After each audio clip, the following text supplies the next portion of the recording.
going to talk about the key elements of your application. We'll talk about extracurricular activities. We'll talk about essay writing. And we have an outreach officer from NYU Abu Dhabi who will be joining us, Hayat, to talk briefly about NYU Abu Dhabi. And we'll have Michaelina, one of our mentors, to talk about engaging your guardian in the college application process. This is a problem we face over the years. People get into schools, and when everything is said, their parents are like, I didn't know you are going out of the country. I'm not going to allow you to go. We are not doing this. And it becomes very heartbreaking. These are very sensitive problems that, no, regardless of what you do, Ahaspora cannot do much about it. So today, Michaelina is going to talk to us and advise us as to how to engage our parents right from the onset. We'll also talk about SAT and ACT. I know most of you know about SAT. A few of you know about both, but I know you have issues deciding on which one to write. So Nana Kosia, who has done this for years, she's like the boss when it comes to SAT and ACT. She's been coordinating all our SAT sessions. Unfortunately, this year we were unable to have an in-person session, but usually on all our workshops, you get the opportunity to do an SAT and ACT test just to test to see how your preparation is going. Nana will be here to tell us about that. Then we'll have a Q&A. There'll be a Q&A session where everyone will have the opportunity to talk. So let's stay tuned and keep our fingers crossed for what our amazing mentors have for us today. At this juncture, I'm going to call on Charles. Charles will turn on his video briefly so we all see him, and he will talk to us about engaging in extracurricular activities in these COVID times. So, hello, Charles. If you are on here with us, kindly unmute and we'll be ready to hear from you. Thank you. Hi, good afternoon, guys. This is Charles. I hope you can all hear me well. This MTN internet can sometimes be problematic. I can imagine. I'm excited to share what I know about extracurriculars with you guys, and hopefully you are able to take one or two useful tips from this. So I'll quickly introduce myself. I'm Charles. I currently work in agribusiness as part of a holding company. And I went through over a decade ago now. Wow. So I applied from Ghana, I went to Yale. And so I have somewhat of a recent experience about how all of you must be feeling, right? It's overwhelming. There are a lot of things that you need to take into account. There's a lot expected from you. And especially for this batch, it's been exacerbated because we have the COVID pandemic. And so there's a lot of confusion. And so hopefully we're able to share with you some tips to help you to navigate this minefield. And I will be starting by speaking about extracurriculars. Extracurriculars are especially important when you're thinking about applying to the US or to Canada, right? Because in the US and Canada, they are mainly looking at three things as part of the application. And I think they are more or less equally weighted. So they're looking at your grades. They're looking at what they call your personal characteristics, which some come through your extracurriculars, through your essays, through your recommendations. And then they have a specific category where they look at your extracurriculars, right, to try and understand who you are holistically as a person. And so extracurriculars are extremely important, especially for the really competitive schools. You can have perfect grades, right? But if you don't have any interesting or meaningful extracurriculars, you'll be at a significant disadvantage to a whole bunch of other applicants who are more well-rounded.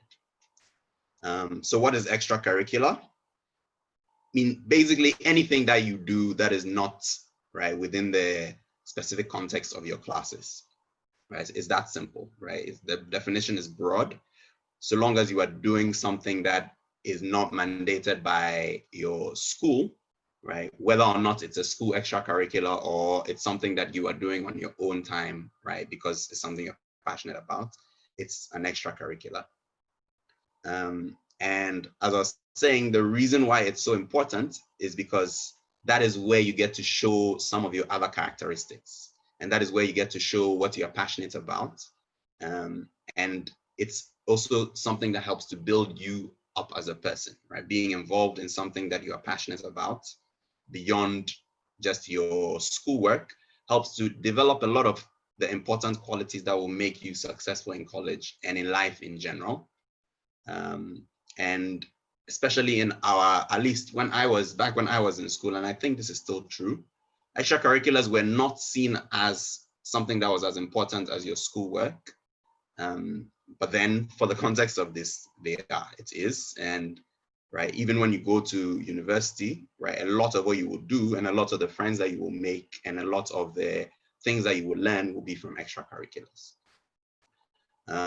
And so, I mean, there's a whole bunch of things that you can do as extracurriculars, right? Usually when I'm running this session, I open it up and I have to try and make it more participatory, right? Just solicit for different examples of what different extracurriculars are from you guys. But because of how the internet is, right, I wouldn't do that, right? There's a whole bunch of things you can do as extracurriculars. You can do community service, you can do, you can paint, sing, right? Anything that you do that is outside of school is extracurricular. Now, because of COVID, right, especially this year, it's been difficult for a lot of people to do extracurriculars that involve leaving your house, right? Because a lot of us are home. I mean, as you probably see from all the cameras, like a lot of us, even the workers, are working from home, and so it might not be realistic to expect that you are outside doing extracurriculars with other people.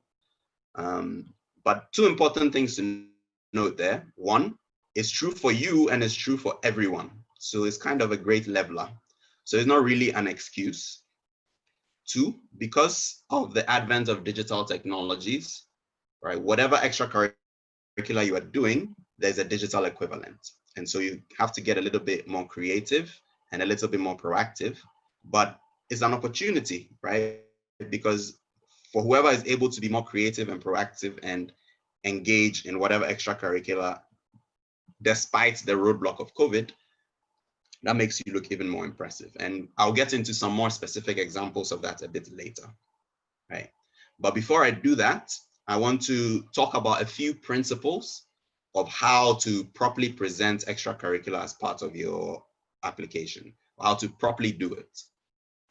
So what a lot of people do is they throw a lot of extracurriculars to the wall and they try and see, okay, which one will stick, right? So you say, okay, I was in the debate team and I was on the newspaper team and I was on this sports team and I volunteered here and I did this and I sang. So a whole lot of things to try and fill out that section. That is a mistake, right? Because there are two key principles that make your extracurricular stand out. And those are consistency and depth, right? So the person who has one extracurricular that they've been doing for 4 years, they've shown immense passion about it and they've achieved extraordinary things in it, is 100 times better than the person who has 10 different extracurriculars. They change their extracurricular every 6 months. And they haven't really shown a passion or development in any specific field. So that's the number one most important thing. If you take away from this talk, that's what you should take away. Extracurriculars are about consistency. Pick one, maximum 2 things, and stick to them and grow in them, right? And so what you want to do, right? And this might be difficult for people who are reaching the end, right? And you're now about to apply. I mean, that means it's probably too late for you to start doing anything, right? But the way you should present it is you should pick the things that you were involved in the most, the things that you're passionate about the most, and tell a story about growth. So for example, if you are a singer, right? So your talent is singing, you've been singing since you began school. So maybe you joined the school choir, right? You were a junior member, you were not very good at singing, but you stuck to it because you were passionate about singing. Right now, you've risen, you are the leader of the choir, your voice is very good, you are competing in national competitions and winning. You should show that progression over the years to show that you have depth and you grew to be a leader in your extracurricular. That's how you present it. And that's how you show the qualities that the presenter intended to show, right? Because it's not just about the activity, it's about what it is telling whoever is reading it or whoever is looking at it about you. And what it should be telling them is that you are a passionate person, that you've grown in this thing, you have been consistent, and you have been deep, right? That's it. Those are the core principles of extracurricular. If I don't say anything at all, that's what you need to hear. Consistency and depth. If you haven't done that, mean you should probably do it, right? And if you can't, if you are presenting it, just pick the few things that you were deep in and try. I mean, you can't lie, right? If you haven't done it, you're at a disadvantage. But the ones that, what you have done that you were passionate about, show the story of how you grew, what you learned, right? And how qualities that it shows. So it shows that you're a leader, or it shows that you're perseverant. It shows that you can overcome obstacles. It shows that you are creative, or integrity. It's about the qualities that the extracurricular demonstrates about you. So that's it about extracurriculars. It's about consistency and it's about depth. So pick a few and demonstrate those. If you're now starting and you have a couple of years, perfect. Look within your heart and think about the things that you are naturally drawn to. It doesn't matter what it is.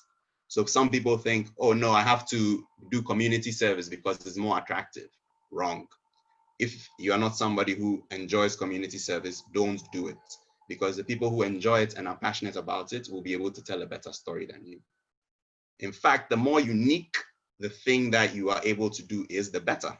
So do things that you are genuinely passionate about and that are relevant for your context, right? Because it's not about the activity, it's about what you are able to tell about yourself with the activity.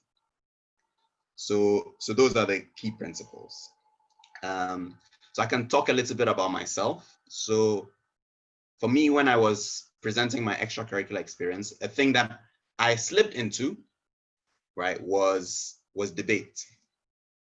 Right, I was a very good, I mean, I wasn't a very good debater. In the beginning, I was a bad debater, but I like to argue. And so I joined my school's debate team. And in the beginning, I was bad, and so I was losing. But because I like to argue, I don't like losing. So I wasn't thinking about, oh, I'm doing this extracurricular because I want it on my application, right? It was just, no, I need to win these debates, right? And so I got very into it. Like for a period of 2-3 years, right? I would go to people who were better than me and try and take notes on, okay, how can I be better, right? I would always put my hand up and try and compete, right? Until my senior year, I was the president of the debate club, right? We had a few competitions. There weren't even that many competitions, so I had to try and organize some competitions, right? And all those things, they helped. I didn't know it at the time when I was doing it, but now I do, right? Those things really helped to show that, okay, this person stuck with this activity, they grew the club, and they got better at debate. So that's that. In terms of what types of things can you do, right? Especially now because we are constrained and we are at home. I mean, yes, it's true that we are all stuck at home because of COVID. And so, I mean, it's limited. What you can do, like the social activities that you can do are limited, right? But everybody is facing that, right? Everybody is facing that. So you need to be creative, right? You need to think, okay, what is the thing that I have been doing already? Or what is the thing that I am already passionate about? So again, using my example of debate, okay, I'm into debate. I can't really go to debate competitions or debate tournaments, right? But what can I possibly do online, or what can I do? Right? I can look around, right? Maybe I join something like Toastmasters, I don't know, or I join some online debating thing. They exist. You just need to spend a little bit of time to look for them. And that makes you stand out because it shows that you were really passionate about it, right? That even when there was a pandemic, you still went and you still did it, right? And there are a lot of things that you can do, right? So if you are somebody who likes to research, you can do virtual research, right? It just takes emailing some professor and doing it, right? Or if you're somebody who's entrepreneurial, now it's more easy than ever to start a business. Go create something on Shopify or Etsy, start selling something. That's great. If you're somebody who is creative, YouTube, start a channel, share whatever you're passionate about on it, grow the channel, right? If you're somebody who is very good on social media, great, do that, right? There's no limit. The world is now becoming digital. So the excuse of it was COVID and so I was home and I didn't have anything to do, honestly, it won't fly, right? You just need to sit down for 10 minutes and say, okay, this thing that I really like to do, I can no longer do it, but what is the digital equivalent, right? Even if it's something like football, right? So you play football, now you can't play, right? It's now slowly coming back. Okay, great, but what can you do? I don't know, maybe you can take some coaching course online and learn about tactics, right? Maybe it's not exactly what you want to do, but it's a way to still be involved in the game, right? So there's no excuse, right? So it's an opportunity for the people who are more proactive, right, to sit down and be creative so that you show more of the qualities that the colleges are attracted to, right? Because a lot of people won't take advantage of the opportunity. They'll say, oh, COVID, and they'll stay home and they'll think is enough, right? But then there'll be some extraordinary people who find a creative solution, find a digital solution, and continue to pursue their passions. And those are the people who in this era will win. So I'm gonna stop talking for now, right? But if you take nothing at all from this, extracurricular is about consistency and depth. So pick the thing you're passionate about it, stick to it, and grow so that when you're telling the story, you're telling a story of growth over time. And now that we are in this era of COVID, be creative and find a digital solution to whatever it is that you were already doing, because they exist. It might be a bit more difficult, but that's for me a good thing, because when something is difficult, it means that a lot of people who would have otherwise been your competition will not do the hard work or the thinking required. So the field is more open for you. So don't let the opportunity slip, right? Go online, go on forums. You will find people with similar passions and you will see how they have transitioned from physical to virtual. And it will even open up a new world, because now it wouldn't have to be only people from Ghana. You can join international communities, right? So don't use that as an excuse, right? Be a little bit creative, go online and make sure that you are demonstrating consistency and depth in your extracurriculars. So that's what I have to say. I'm happy to answer any questions later on. Thank you very much, Charles. Thank you, Charles, so much for sharing. One thing I took was from what Charles said was make sure you are taking advantage of all the digital mediums out there. So make sure you are not restricting yourself because there's COVID and you can't go outside. Find something to do within your community. Even create a story around this pandemic, because usually people take advantage of pandemic and they thrive and they get better at whatever they are doing. So make the best out of every opportunity you find yourself in. And sorry, and don't forget to document everything you are doing, because it's usually very, very important. Usually don't forget it. And don't forget to document it, and when it's time for us to talk about it, you're like, what did I do, so document it so that when it's time for you to share your experience, you can give a description of what you are doing. So we quickly, I know we're supposed to give an opportunity for you to ask Charles the questions, but we are slightly behind time. So we are going to call on Edwina to join us and talk to us about essay writing. We usually try to have essay writing come right after talking about extracurricular activities so that you know how to organize your thoughts on paper. Share whatever experience you've had through extracurricular activities with admission officers. So without wasting any more time, I'll call Edwina to talk to us. But between that, if you have any questions for Charles, please do well to put it in the chat session so that after Edwina's sessions, we can ask questions to both mentors. So don't forget to put your questions in the chat session so that we can read them out when we are done. Thank you very much. Edwina, please, you can take over from here.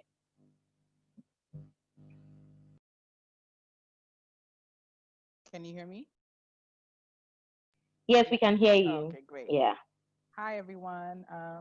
My name is Edwina Nikwe, and I am a lecturer in the Information Studies Department at Legon. I'm also a managing editor of a journal connected with the Institute of African Studies.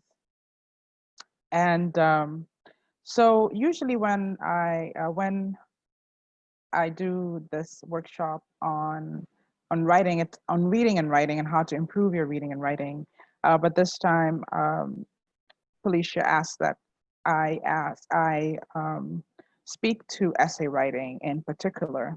So writing for your, let's say, your personal statement, or answering the common application questions, right?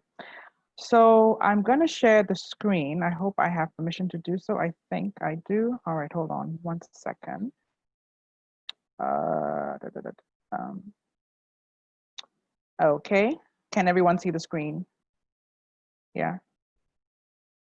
Yes, we can. Yep. We can Okay, see your great. screen. Yeah. All right, great. So, um, so if like Charles said, if not for the online format that we have to use, I like interaction, and I usually would have asked at this point, you know, how many of you online were with me when I did the presentation in January, and to sort of let's do a recap, right? But I can't do that considering the format we're using now. So I want to give you, first of all, like just very sort of general run through some key points for writing, just some basic tips on writing. And the first thing I would say, which kind of parallels what Charles was saying about consistency, is to be disciplined, right? So in terms of just general writing, and in terms of improving your writing in general, and not even just specifically for the essay writing, but just in general, um, be disciplined. I have friends who put aside an hour every morning just to write, and it can just be, writing does not necessarily have to be anything, you know, major or difficult. You can just journal your thoughts. You can respond to something in the news. It can be creative writing. You can, you know, poetry, short stories. um, in college I did a creative writing class where the professor once had us do this exercise where we would eavesdrop on people's conversations, right? And so then write a story around that, or randomly open a book, pick out a sentence, and start, start to write from off of that sentence. So just be disciplined every day. Give yourself 15 minutes, 20 minutes. Just be consistent, right? And when we're talking about, let's say, writing for school, just write. You know, don't worry about how it sounds. Don't worry about is it good. Just write, and then worry about the editing later. And then really, to help your writing, you have to read a lot, and read widely, read diversely. Read fiction, read good fiction, read the news, read just about any and everything. So, like I said, read diversely. So if you're reading fiction, don't read just novels. Like, read also poetry, or drama. Just read, because reading does actually help you write. And so when you're reading, what you want to do is kind of like look at what it is you enjoy or don't enjoy about something that you're reading, right? And that will help you with your own writing style. So if you see that, for example, someone tends to be humorous, and you like that, and you want to kind of emulate that, you see how they do it, and you just read more of that person's work, for example, and that will help you and build up your own writing style. Now, starting early, and I'll come back to this when we talk specifically about writing for your essays, your personal essays and statements. You want to start early. If your deadline is December 2nd, you don't want to start writing or trying to write on November 30th. That's not going to work. I would actually advise, and I will give you also at the end, I'll put them in the chat session, links to various websites for college application writing. And the general advice is actually that you start 2 or 3 months in advance. So if you actually want to apply for January or December, if you actually want to apply for December, you're cutting it right now. But this should be around the time that you start to write, at least start to draft your essay, because you want to give yourself enough time to put it aside, come back to it, write, edit, revise, give it to somebody else to look at. So you don't want to do that you can do that 2 or 3 days before, right? So starting early, and this is for also, when you get to college, and for those of you who end up in, let's say, in the US or in Canada, and in more sort of humanistic fields, or maybe in a liberal arts school, you'll be writing a lot. Okay, I went to a liberal arts college, and I can tell you, and I majored in history, and each class might have a research paper, a term paper due at the end of the semester. That was minimum 15 pages long, right? So you can't start that the moment, the day it's due. You have to start early. So just let that be something that sticks with you, please. Start early. Do not procrastinate. Just start early, no matter how painful it is, just start early, okay? And then there are essential writing tools. I always have a thesaurus near me. Actually, I'll pull it out right now for you to see it. I always have this next to me. I'm constantly looking at it. That's like my one major essential writing tool. And the great thing about it is that a lot of these writing tools, your dictionaries, your thesauruses, even there are books on writing that are available online, right? So you can actually have your toolbox, but your toolbox can be online, and you don't have to necessarily spend the money on buying the physical object, right? So these would be my 5 basic tips, I think, that would help anyone with their writing, no matter what it is that you have to write. Just be disciplined, write, just start putting pen to paper, or start typing away on that keyboard, read, start early, and just have yourself some very good essential writing tools.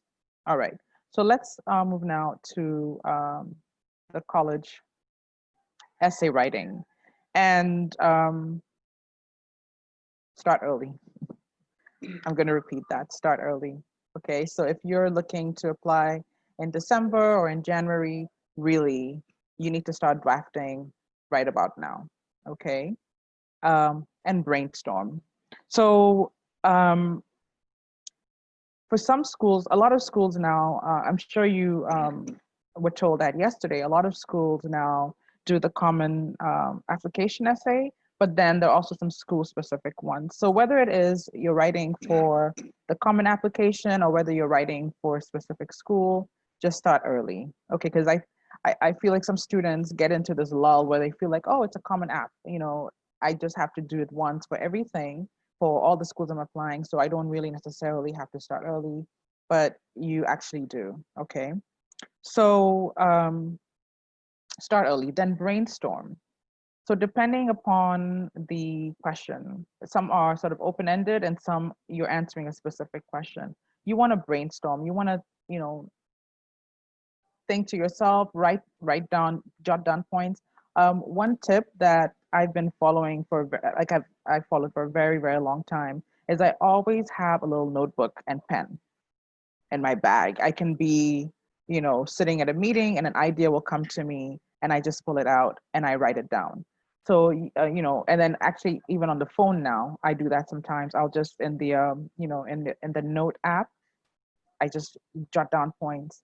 So it's just constantly brainstorming about things, right? And so you want to do that. You either want to have a physical notebook or you want to have, your phone app, the notepad, and you just want to brainstorm. You want to brainstorm with other people, your parents, your friends, your siblings, say this is the common app question, or this is what I'm thinking about for an open-ended question, and then you just brainstorm, what could I write about? What should I, what story would be good? So for example, with what the presentation that Charles just made about your extracurricular activity. So let's say you want to talk about your extracurricular activity.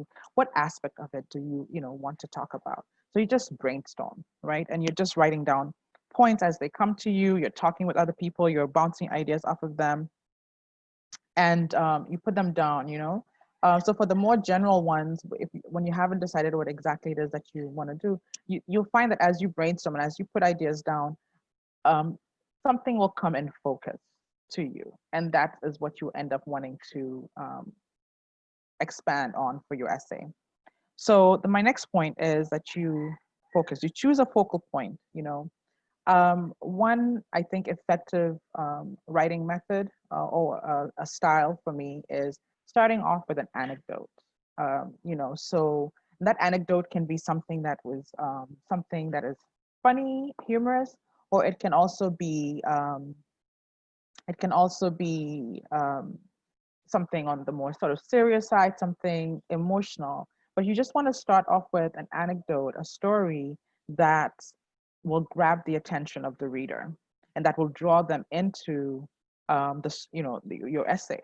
So you want to sort of focus on something. You don't want to just have no kind of point, so to speak. You want to have a focus that from which you lead, from which the rest of the essay kind of like flows, right? So you can focus on, like I said, an experience, your extracurricular activity, a relationship, something that happened in school, something that you did, an achievement that you're proud of. You just want to focus on something and then move from there. Now, personal statements, right, or these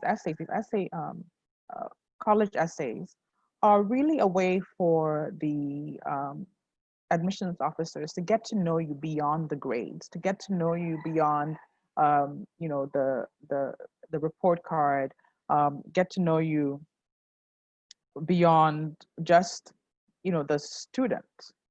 It helps them get to know you as a person. So you really want to sort of show off yourself, and you want to do it well. You want to have a well-written, well-crafted essay that speaks to who you are, that shows off your personality. Okay. So then you want to organize. And I don't know if you can sort of like tell from the photo here, it's a bit faint, but it's really kind of like your introduction, and then paragraph 1, paragraph 2, paragraph 3, and your conclusion. You want to, I do that.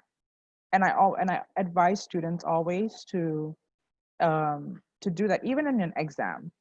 Spend about 5 minutes organizing and outlining what your answer is going to be. It really helps out. It really helps to, like I think, focus in on what you want to write about. It helps you have a logical flow. So you want to do that. You want to organize your thoughts. What are what are you gonna maybe bring out in the introduction? What are you gonna bring out in the first paragraph, in the second paragraph? How are they gonna lead into each other? You just sort of like have these bubbles, and you just jot down these points, and it'll help you organize and outline your essay. So then, and the other thing that organizing and outlining before you start writing, the other thing that it helps you do actually is really, it helps prevent the sheer panic of looking at a blank page or a blank computer screen and going, oh my goodness, I have to write 500 words? That's too much. But then once you sort of, okay, what's this question that is being asked? And you begin to jot down and organize your thoughts, it becomes easier to just start typing or writing, okay? So then you write. You just write, and it can be free flow, it can be organized, but just let the words just come out of you. Put them on paper, put them on the screen. You just want to write. And it doesn't matter if, let's say, it's supposed to be a 500-word essay and your first draft is 2,000 words. No problem. That's great. You begin then to cut down and trim it. If you are short of your word count, still no problem. It will help you begin to know, okay, how do I, you might see that there's a point in there that you don't really want to take it out. You bring something in, you think of an example or two, and it begins to then fill up, what you need. So you just write, just write. Like, don't think about it too much. Like I said, write and then worry about editing later. And then your tone and your voice, you want to make it sound like you. You don't want to write like Shakespeare because you don't talk like Shakespeare. You don't want to write like Chinua Achebe because you are not Chinua Achebe. Let it be your tone. Let it be you. Let it be your voice. Because again, like I said, this is a way for college admissions officers to know who you are, to get to know you. And the only way they're going to know that is by you being true to your voice and your tone when you write. If you try, so I talked about reading and then maybe emulating, um, uh, writers that you admire or writings that you admire. That's different from trying to sound like them. Because when you read and you're trying to emulate, what you're doing is you're actually going for the techniques. You're seeing how they kind of like play with words, and you are replicating that in your own way as opposed to copying them, right? So you want to be careful about your tone and voice. One, because you want to present the truth of who you are, and then you don't want to sound fake, right? So you want them to hear you, and then as you write like you are, you actually enjoy it. If you're trying to copy someone, you're not going to enjoy it. But as you just write and you get to know your own voice and you get to know the tone in which you write, you actually begin to enjoy your writing. And then when you enjoy your writing, other people enjoy reading you. It's amazing that that happens. When I was doing my doctoral thesis, my last chapter in the thesis, I was tired and I was just like, I just want to. I've been writing this thing forever. I just want to be done. And do you know that each of my committee members could tell that that was the chapter? They were like, we could tell you were done. Like you were just done. So it does come out who you are, how you're feeling, how you feel about that piece of writing does come out. So if you're excited about what it is that you're talking about, it will come out and it will excite the admissions officers, and it will really get them to know who you are across that page. All right. So then you read what you write, and then I always just like leave it aside a week or two and then come back to it. When you come back to it, you then begin to see things like, oh no, I don't think I want to phrase it this way. No, that word is not quite what I want, to use. Oh, maybe I should actually rather start off with this story as opposed to that story. And so that's again goes back to the point about starting early. You're not going to have that time to do that if you just start the day before it's due. You're not going to have that time. So you want to be able to do this. I would say about at least twice. Be able to, revise it, put it down, and then come back. You want to be able to do that at least twice. So the revise and edit is self-explanatory. No one's gonna create. I'm sure even Shakespeare didn't create the masterpieces that we all know now. It didn't come out at the first try. It is definitely revised and edited work that we are seeing with every great writer. Ama Ata Edu's Dilemma of a Ghost. I'm sure what we're reading today and what has been published is not her first cut, so to speak. So don't be frustrated at the fact that you have to revise, you have to edit. Don't be frustrated at that. It's part of the process. Writing is an iterative process, and by that I mean it is something that goes round and round. You come back to it, you think about it, you meditate upon it, you chew upon it. You're like, I really want to be able to talk about how I grew as a debater. So and I feel like what I've written doesn't really quite tell that. How do I bring that point out stronger? And then as you put it aside, and as you are just walking about and going through your day or your week, it's at the back of your mind, and then it'll come to you. So I talked about that notebook, having that notebook and pen.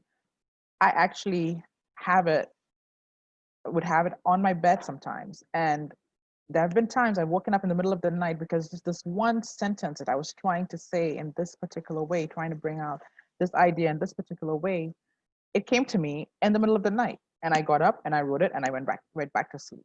So don't be frustrated with the process. Just, let it happen. It will happen. And then you want to consult others.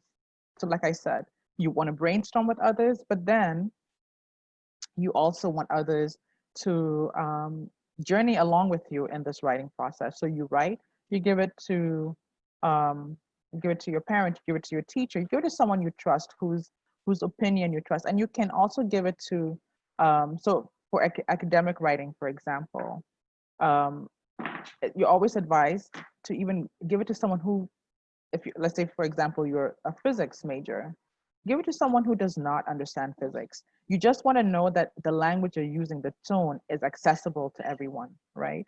I've also heard it said that you want to write like the BBC or the New York Times, for example, like a particular level, but also accessible to everyone. So, give it to, if you have little siblings, like, well, not a 6-year-old, but maybe someone 2 years behind you or so, and you feel like, they could understand, give it to them. Does this make sense to you? Do you think it's good? And you'll be surprised. People will come, they'll see things that you don't see. I'm a humanities person. My sister behind me, she's a science person. I give her stuff to read. She gives me her stuff to read. I may not necessarily understand the scientific aspects, but I can say, you could, this sentence doesn't seem to be connecting to the rest of what you're saying here. And so it's always good to consult others when you write. So these are my points, and I have here some of the writing resources. So Strunk and White, Elements of Style, it's a classic. It's an old one. You can find it at this link. I will send these links in the chat for all of you to look at. And then also your writing resources that are essential tools for you, your dictionary, your thesaurus. And then when you are in school, your reference style manual. So depending upon your disciplinary background, you may be using one of these reference styles. And so you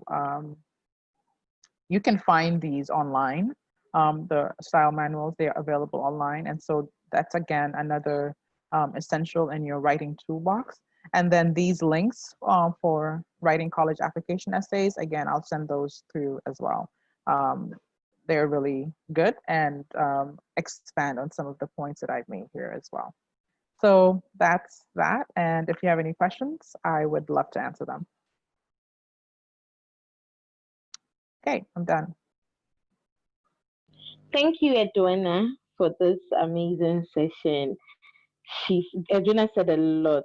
Edwina said a lot of things, and I'm sure we took notes. Yesterday, those who joined the session, we advised that you take your notepad and your pens and you take notes. One thing we'll do for sure is would ask Edwina to share her slides with us so that we can put on our WhatsApp pages so that anyone can go and reference. One thing the note I took down, was the essay is what separates you from other students, so commit to it. So out of the entire application, there'll be several students who have the same SAT scores as yours. There'll be a lot of students from your senior high school. There'll be lots of students coming from your country. There are lots of applicants. The only thing that will separate you from other students. All right, great. Thank you so much for having me, Felicia and Edwina. That was a really great session. I hope all of you have been taking notes, because as an admissions representative for NYU Abu Dhabi, as one of the universities that do require the personal essay as well as a university-specific essay, all the tips that you were given today are going to be helpful. So make sure to look at the resources that were shared with you and continue your writing process. All right, so for the sake of time, I'm going to just quickly jump in. But before I start, just a show of hands, how many of you are familiar with NYU Abu Dhabi? Just raise your hands if you've heard of the university before.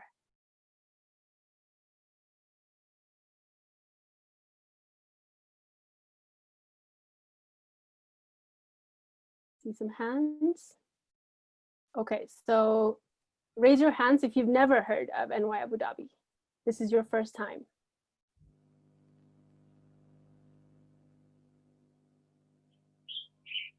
We got a lot of shy students, I see. Yeah. Okay, that's all right. That's all right. So for those of you who have heard about the university, this is going to be a little bit of a refresher. And for those of you who have not, then please do pay attention. I will be sharing some information about NYU as a whole, because we do have other campuses other than the Abu Dhabi campus. I'll talk a little bit about the application requirements. I won't go into too much detail, and then also financial aid opportunities. And I'll share with you my contact details as well, so we can continue the conversation if you are interested. But of course, you're also welcome to send in your questions right now, and I can answer them before I end the session. So NYU stands for New York University. And New York University is, a campus that spans 3 different continents and has been around for a really long time. The first campus of NYU was built in 1831 by a man called Albert Gallatin. And the idea behind the university has always been to build a legacy of forward motion. And NYU has a reputation of challenging the status quo in a lot of different ways. It was one of the first universities on the East Coast to admit people of color into its walls, as well as giving access to women to study within the university. And it has maintained the same legacy as it has expanded in its size and its reach as well. The New York campus has over 230 different courses offered, with over 50,000 students, so half of which are undergraduate and the remaining are graduate students. The second campus, which is the campus that I primarily represent, is our Abu Dhabi campus in the United Arab Emirates. You might have heard of Dubai, which is the more popular, more touristy city. Abu Dhabi is where our campus is located, but of course, just 2 hours from Dubai. The Abu Dhabi campus was built in 2010, so we're celebrating our 10-year anniversary this year. And it was founded upon the idea of having a more international focus. So the Abu Dhabi campus welcomes students from over 110 different countries, and giving them the opportunity to not only study together, but also learn from one another. It is also a lot smaller than our New York campus. So we have about 1,450 students on campus. And it's also located in a country that is very diverse. So about 89% of Abu Dhabi's population is comprised of people from all over the world. So it truly is a microcosm of the world, and it's very fitting that it's located in the UAE. About the student to professor ratio is about 4:1. So you have a lot of opportunities to interact with your educators and to take advantage of that networking opportunity, whether it is to do research alongside your professors, or really reach out to them if you have any questions or you'd like to work on something. They're absolutely there. But also, of course, you can take advantage of your peers who come from a variety of different backgrounds, and you're able to interact with them, whether it's in the classroom or outside. The last and the youngest campus for NYU is our campus in Shanghai in China. This campus was built in 2013. We all know that China has grown into a huge global power, and NYU knew that they had to have a campus in China. And so this campus was built with the purpose, with the intention of helping students, connect with to even further east, as well as enjoy the different opportunities that are accessible as NYU Shanghai students. When you graduate from NYU Shanghai, you receive a degree from NYU, but you also receive a degree from China. And so essentially you graduate with 2 degrees. It's also a requirement for students to pursue Mandarin Chinese when they study at NYU Shanghai. So by the time students graduate, they are proficient in the language, which can of course be a huge advantage to have. The Shanghai campus has about 50% of students that are international, so it does maintain a really good amount of cultural diversity as well. And it's very popular among students who are interested in finance and business, as well as engineering. there are about 19 different courses available or majors offered at the Shanghai campus. But regardless of where you graduate from NYU, so you will receive an NYU degree, and you have the advantage of being able to explore other NYU campuses. For example, as an NYU Abu Dhabi student, study abroad is a requirement. So as part of your academic journey on campus, you will have to spend at least one semester, which is about 4 months long outside of Abu Dhabi. You can either study in our New York or Shanghai campuses, or any of the locations that you see on the map.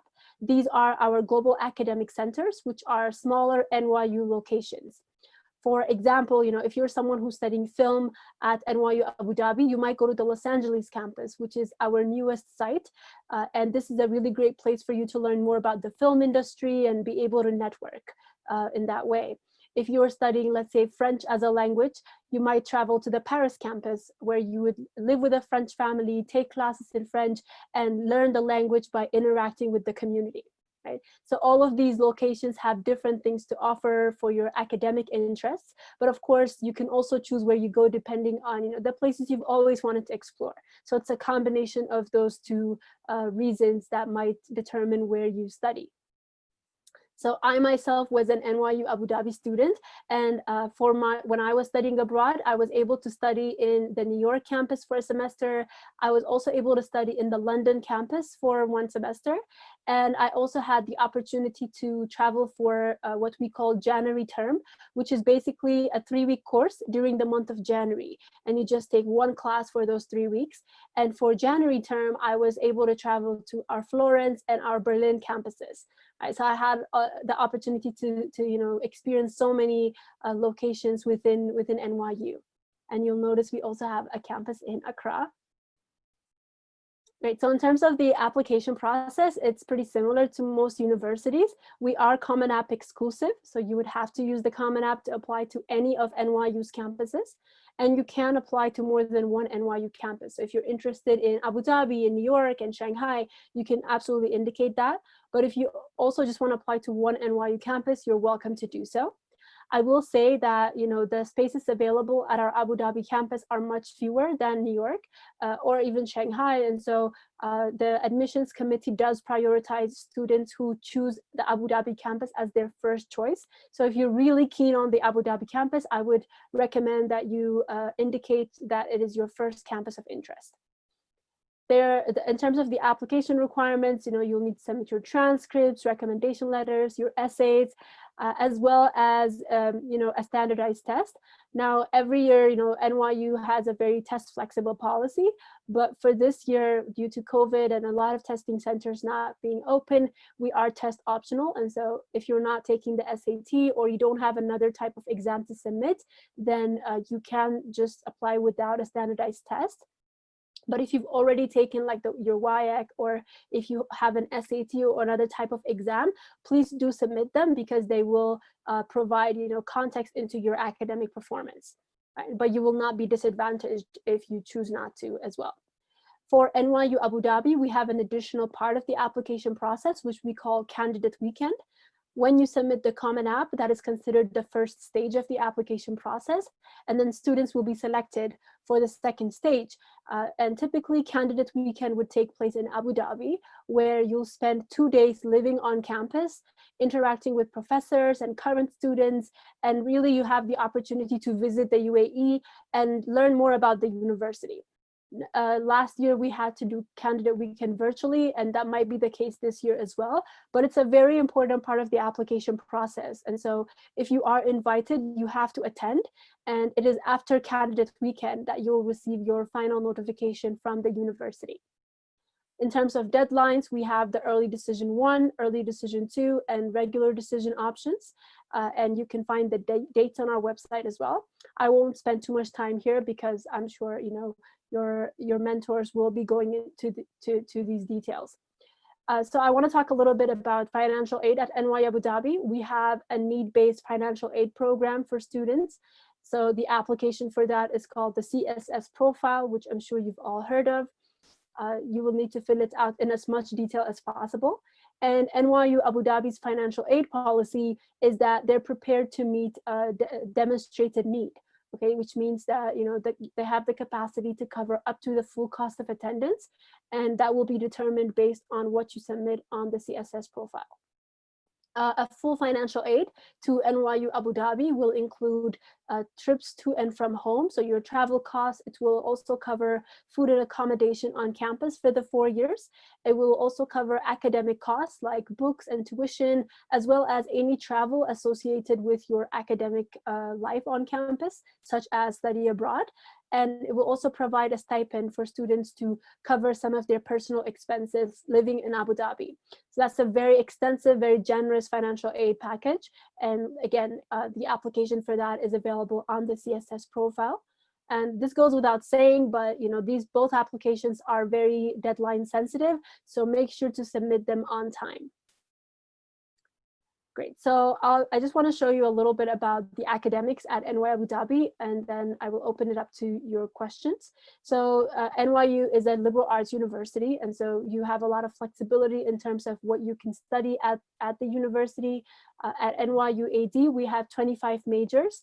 The 25th major is actually a new one. It's bioengineering, and it's currently pending approval. So we're very excited about it. It should be available for fall 2021. As you can see, that we are always adding new courses to the list. As the university expands, there will be a lot more opportunities available as well. And again, I will send you guys a list of all the courses with descriptions so you can read more about them. These are additional areas of study that you can pursue in addition to your chosen major or majors. You can also pursue pre-professional courses. So if you're interested in pre-law or pre-med or any other type of career tracks that you see here, you're welcome to study those courses on campus. We do offer language courses, although Arabic is not a requirement to study on campus. You can pursue it as a language. Great. So outside of academics, students participate in a lot of activities, whether it's sports or community engagement and volunteering. We have opportunities for you to do internships on campus, but you can also do internships outside of the campus, so you can build your professional network in the UAE. If you're interested in working in the UAE after you graduate, that's a really great way for you to form those initial connections. And on campus, there's a lot of support available for students as they enter as first years and throughout their 4 years as well. So we have the Office of Student Life, the Office of First Year Experience, Campus Life, Residential Education, the Health and Wellness Center, and all of these are there for you to make sure that you are adjusting well to the campus life and that you have a very productive and a happy journey on campus. I'll also send you a campus tour video so you can see what our campus looks like. But just to give you a few highlights, all of our students live on campus, so it is a residential college, and that creates a very strong community feeling. When you get admitted to NYU Abu Dhabi, you will have a place guaranteed on campus, and you will be living with students from all over the world.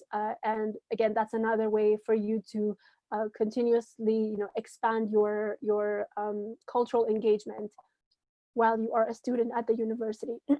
Excuse me. Beyond NYU Abu Dhabi, we have the Career Development Center on campus. So this is the office that helps students prepare for life after graduation. So if you want to do your master's or PhD, or you just want to start working once you graduate, you can access their help. So they help students, connect to different organizations or different universities. They also help with, essay writing or cover letter writing or preparing for an interview. So there are those resources for you as well. And once you graduate, you're part of this huge alumni network that isn't just within for NYU Abu Dhabi, but all 3 NYU campuses. And I believe NYU's alumni has about 500,000 graduates in over 180 countries. So you can imagine that that's a huge network, and you can always access the resources on campus even after you have graduated. So this is just kind of like some statistics of the success that our students have had. Just to give you a snippet of that, over the last 10 years, we've had, over the last 7 years, we've had 14 Rhodes Scholars to Oxford University, and that is just from NYU Abu Dhabi. So that kind of shows you the reputation the university has built and the kind of caliber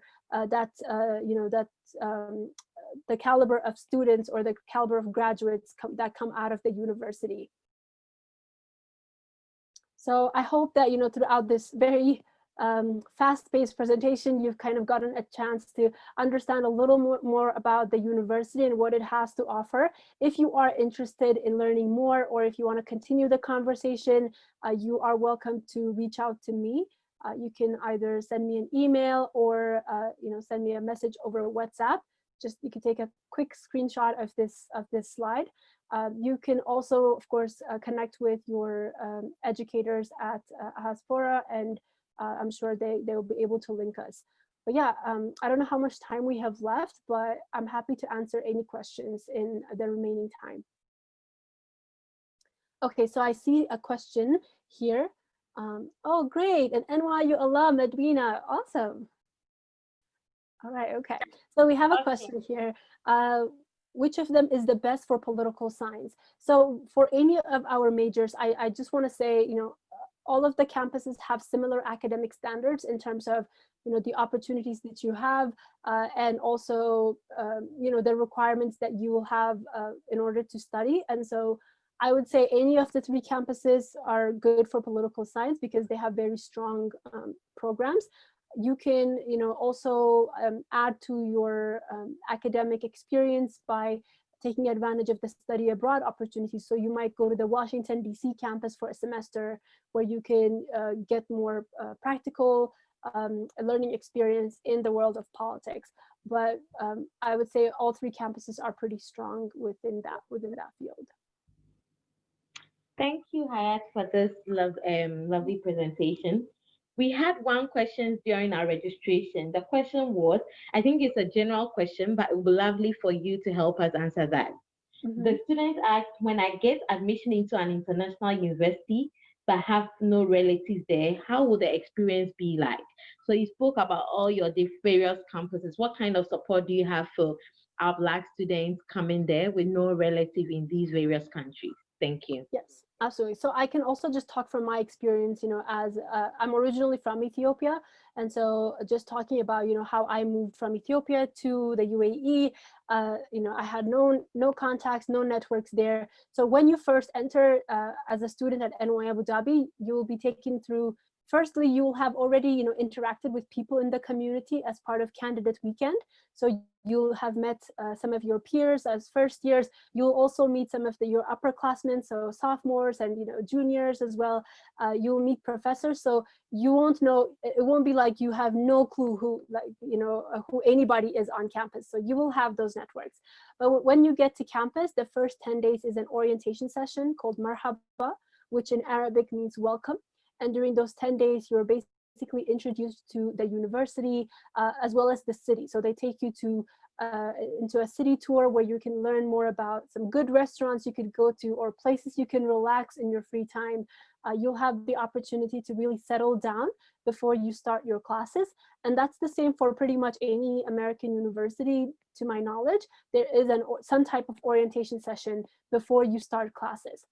And at NYU Abu Dhabi, we have the Office of First Year Experience. Basically, throughout your entire first year, that they're there to help make sure that you are adjusting well to the academic and social life on campus. So when you are a first year, you will be part of a first year dialogue group. And basically, that's a group of other first years, as well as a professor or a faculty member who will be your advisor.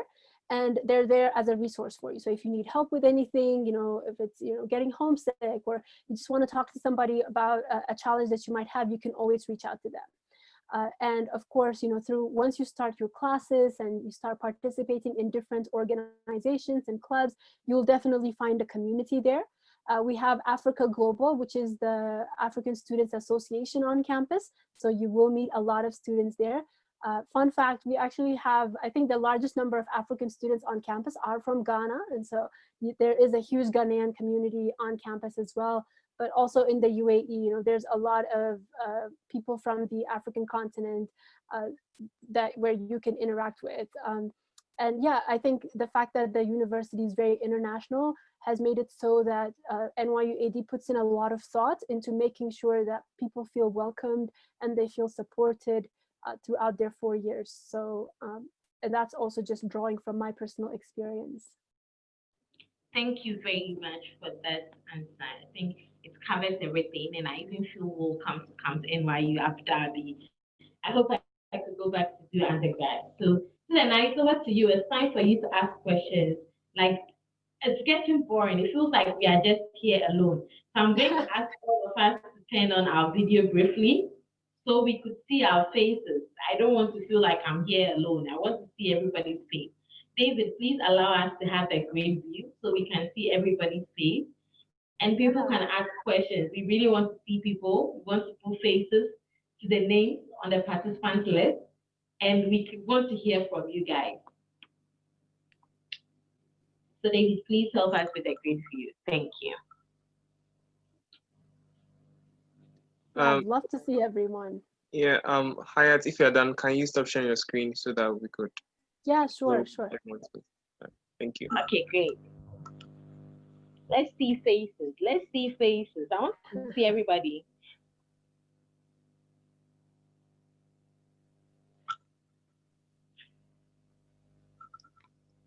Hello. Ooh, hello, everyone.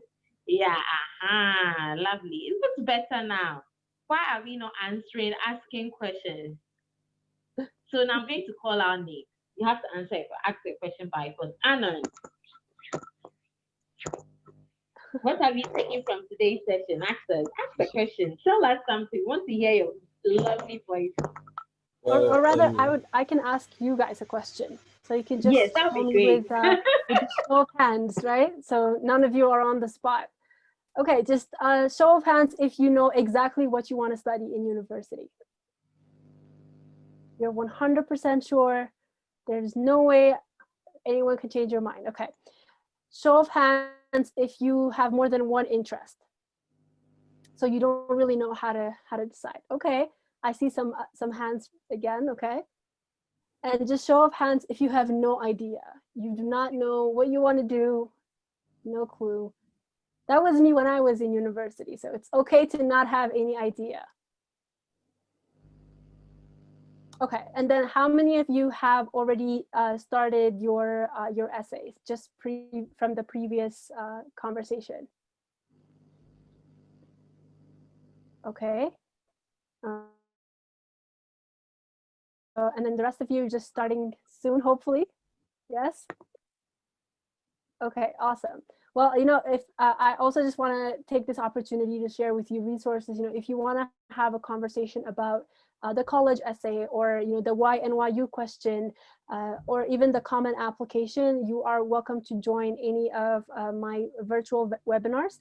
I do host them events virtually as well, and so if that's something you're interested in, please continue reaching out to me. I know some of you had selected somehow out of the poll, and so if you do want a little bit more assistance, I'm happy to help with that. Any questions regarding NYU, or was everything clear? Silence means consent. So I guess we'll assume everything is clear. Thank you, Hayat, so much for taking time to join us today. It was really a pleasure having you. We're going to share your contact again with everyone. I'll share our details with you so that you can reach out to us anytime. We usually have these workshops when students come home. Our next, I think, holiday will be in December, January. So if we are going to hold another workshop, I'm sure we'll have to have you just for updates. Yeah, absolutely. I'd love to join. Yeah, thank you so much, everyone. I know this has been a long day for you all, so I appreciate you still being here and giving us your attention. Thank you. Bye. Thank you. Bye-bye. Bye. Thank you so much. Okay, so not to waste more time, we're going to jump quickly to Auntie Michaelina. Auntie Michaelina is like one of our oldest mentor on this program. She's very, very experienced. And guess what? She's on our WhatsApp page. You really, really, really, really need to connect with her. If you need someone to help you with your deadlines, to help you to make sure that you are on track with your application, she is the person. Like, she is the person. I'm not making so much noise. Francis, you know Aunt Michaelina already from Presec. She's been on our educators conference from 2016 through to this year. She's been very supportive of our mentees, and she sent a lot of students out there to study. So let's listen to Aunt Michaelina. She's going to tell us how to engage our parents in our college application process. Thank you very much, Michaelina. Over to you now. We can turn off our video so that we don't have any breaks. We'll be back to take screenshots for our social media page. Thank you.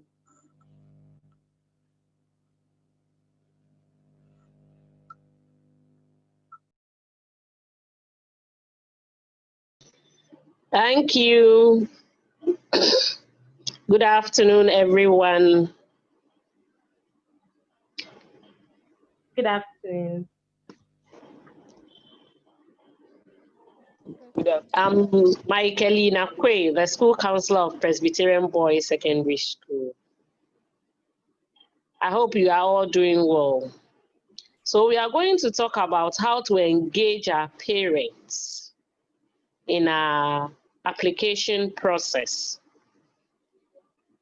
The application process, you agree with me, is a stressful one. It's really involving, but it also have a lot of commitments that our parents can help us. There are financial commitments. You may need documents to present and other things. And we can't do this without our parents. I will admit that since 2011 that I started the application process, most students who have been successful are those who came in with their parents. And then their parents got to know what the process is all about. And then they decided whether they are going in for it or they are advising their wards to wait for maybe the second degree. So we need our parents in this. You have to talk to them. But how do you do that? You know your parents very well. Sometimes you know that, oh, as for my parents, they will say I'm not matured. So let me get everything, and then when I give them the good news, they will definitely accept. It doesn't always go that way. There have been instances, as Felicia said earlier, that parents have said, even though you have got a full package, you are not going. So what you have to do first is talk to your parents about the application process. In talking to them, you don't need to use jargons, big words, terms that will make them confused.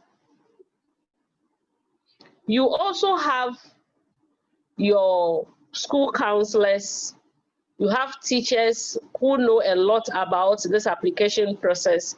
And for you, you have Ahaspora, a lot of mentors are there. You can arrange with one of them. Explain to the mentor you want your parents to understand the process. Or even after you have maybe tell your parents about something and they are asking a lot of questions that you yourself, you don't know what to say. You have this opportunity. You have your mentors all around. You can connect with any of us. And we will be very happy to talk to your parents through the application process. to your parents the process step by step. You need, for example, if you are writing an SAT, even before anything, you need a passport as an ID. So if your parents are not involved, it will be very difficult to go through this. And see yourself as a parent. Your word works to you, and then you get to know all the process that he has been through without your knowledge.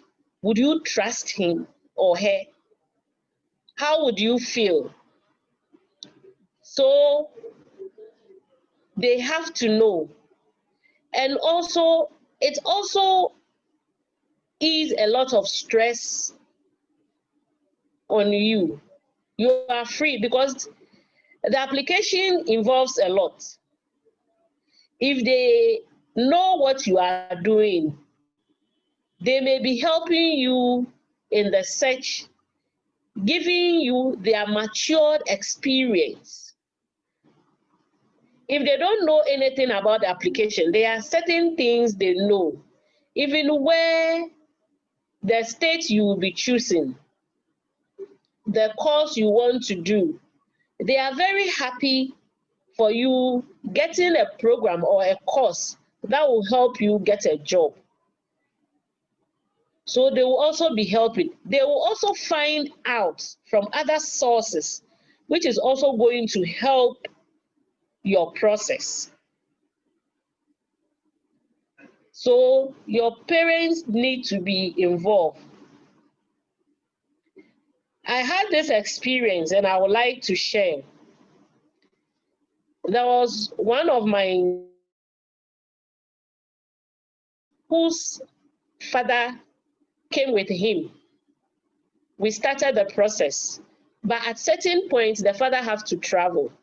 So this guy went to live with a guardian who does not know anything.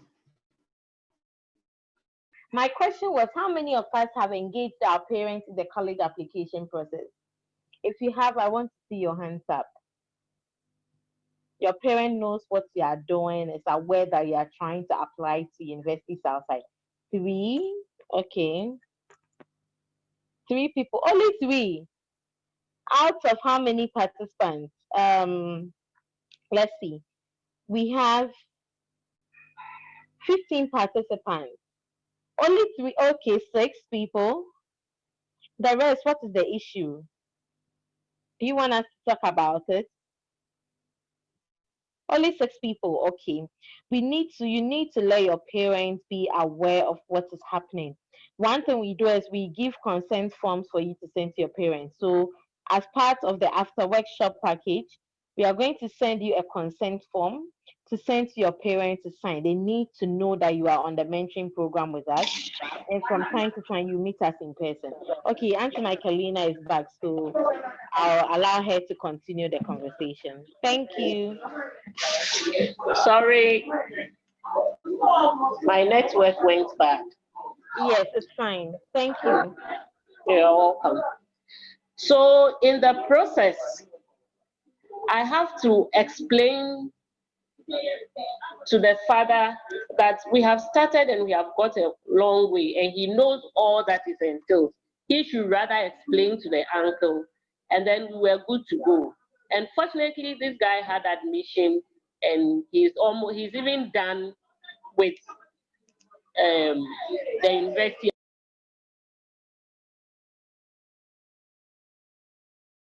Of time, there is stress, there is emotional. You don't have to go through all these things alone. Your parents will be very happy to support you if they know and understand what you are going through, what you are doing. At the end of the day, if you become successful, they will also enjoy in your success. So please engage them. If you have a challenge, we are here to help.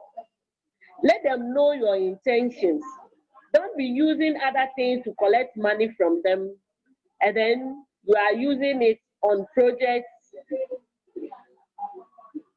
so that you'll be able to go through your application. I would like to pause here and then allow for questions.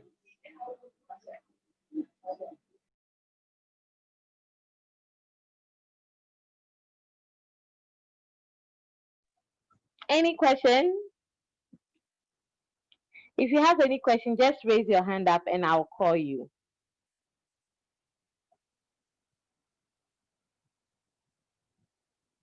Okay.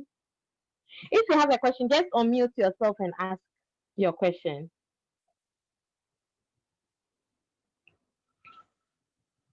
If you're having any challenge with engaging your parents in this process, if they are giving you hard, okay, Yasmin, unmute yourself and ask your question. Hello, Yasmin.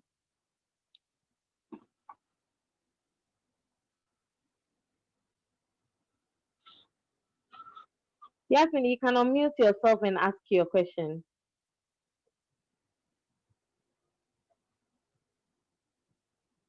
Hello? Anybody else? Okay. Wow. This is a very quiet group. Okay, I can see some hands up. School staying does not align with your parents. Okay, so Nana Esi. Hello, Nana. Yeah, hello. Hi, Nana. Okay. I'm just asking that question on behalf of those who may be wondering. Okay, good. Thank you. Okay. So Nana Esi asked that what if what you want to study in school does not align with what your parents want you to study? Auntie Michaelina, how do we go about that? Thank you. So if I had a question, well, it's talking about the program they want to do at school. Yes, please. Okay. Now, if you are applying to schools in the US, you have an opportunity, because it's not like here that when you choose your program, that is it. When you choose a program and you get to the school, there are options for you.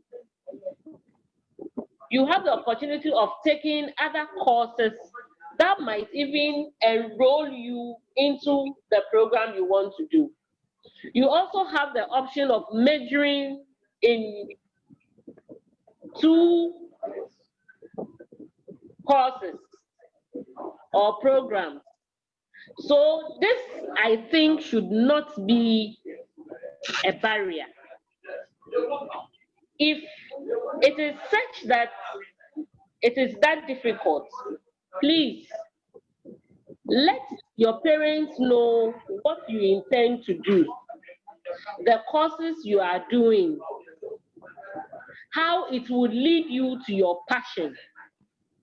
At least make that attempt.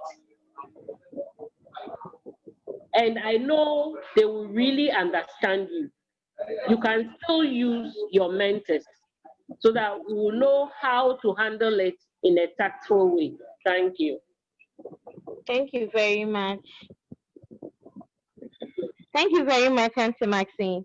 Nana, do you want to add up? So one person I missed out introducing is Nana Esi. Nana Esi is a new Ahaspora member. She's very interested in mentoring, and she's going to join your mentor group. She joined us today. She's schooled outside, so she'll take some few minutes to share her experience with us. I'm sure she'll even touch base on her experience with her parents, how she handled her parents, how receptive they were when she decided to go to school. Nana, would you please love to share your experience with us? Thank you.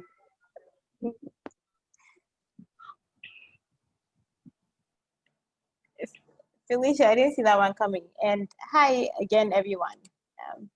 Thank you, Macmina, for the answer. But for me, Can you hear me? Yeah. Yes, we can. Okay. So for me, in terms of what I wanted to do in school, for my first degree, I have a strong math background, and my parents had identified that. So they pushed me to learning math for my first degree. However, for my second one, that was solely up to me, and I was able to pick what I actually wanted to do. But like Miss Quay said, I was, even though I studied math as my first degree because I had an interest in it, and even though they pushed me in that direction, I still took additional courses that I was interested in. I managed to minor in economics. Of course, they weren't aware that that's what I was doing. It was later that I told them that I picked up a minor. But going to school in America gave me that opportunity to do so. And then you can pick all these French courses and things that align with your interests, so you can be more well-rounded. So I took advantage of those like Ms. Clay had said. So that's what I was saying in relation to going to start picking a particular major that may or may not align with what your parents want you to study. Of course, there are people in school who studied, let's say, nursing because their parents were nurses. Do they enjoy doing that? Not necessarily, but again, if your funds are being paid for by your parents, sometimes you have no option but to do it. So they did it, they succeeded in it, but then they picked up additional things that they were interested in so that they could balance it out.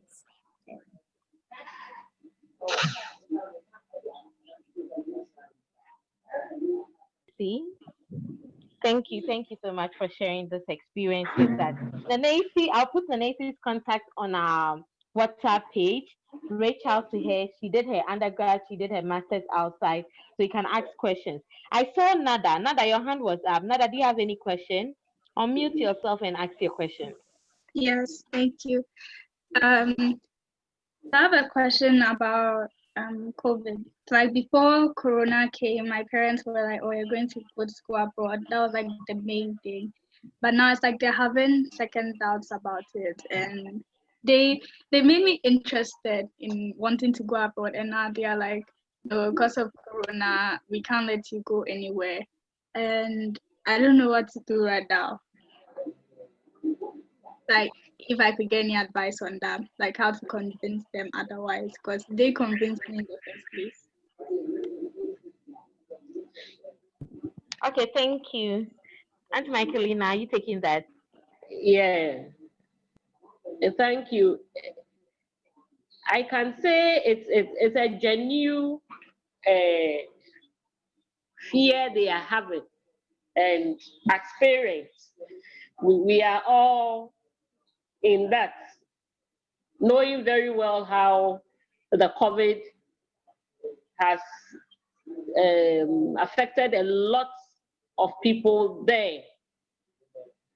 But you have a ground because initially they wanted you to go. I will suggest that when there is a webinar and admission officers or delegates are talking about how they are going to handle students during this COVID, you could inform them so that they listen to those webinars. It will really help them to know what is really happening on the ground and the preparations that the schools have made that will protect students joining them. Because now when you are even leaving, they make sure you are like our country, for instance, when we are receiving people from outside, we make sure they don't come in with the COVID. And the same applies to when you are going. And even when you are there, measures that are being taken to protect you, these things will help them to be relaxed. Thank you. I don't know if Edwina will add something. Thank you. Adriana left us, unfortunately, but I don't know if anyone has anything to add on. Nada, was it clear enough for you? Yes, thank you very much. Thank you too. Crispin, you also had a question. Yes, please. This question is not personal, but like it's not something new. I'm asking generally. So if you have parents like this who will not consent to what you want to say, you want to apply to a university abroad or you want to do something, they won't consent to it.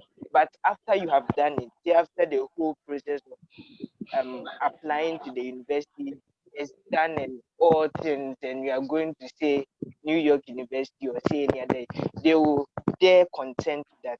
Will it be advisable to be letting them know if you know this is if yes, this is my question.